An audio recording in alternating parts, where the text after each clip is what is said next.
As the cost of living crisis continues to bite and more families struggle to make ends meet, and as food prices continue to soar with no end in sight just yet, schools are once again facing budget cuts, and this time it's in the form of school dinners. Incredibly, due to more families becoming entitled to them and the fact they're getting more and more expensive to produce due to food prices, the suppliers are being forced to consider either shrinking the portion sizes or using cheaper, less nutritious alternatives to keep costs down. Inflation of food prices has seen the price of wheat used in all manner of baked goods rise 30%.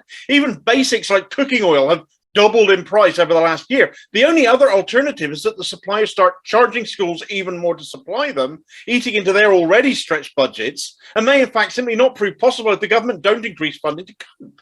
Perhaps the government will just scrap them. They tried this not long ago. Theresa May was called the meal snatcher. Remember that?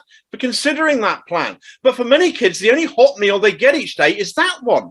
And now we're talking about it getting smaller or disappearing completely.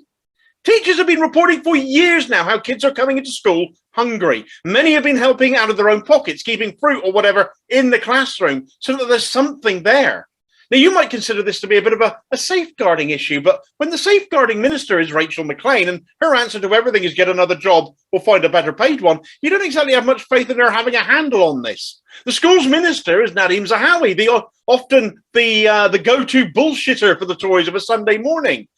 He has for some time held the opinion parents prefer to pay for school meals, and if they want healthier options, they'll have to pay extra for that. And all that does is reduce take-up, reduces choice, and isn't levelling up anything. It's creating separation within the school dinner system, but walking away from any duty of responsibility to our kids at the same time.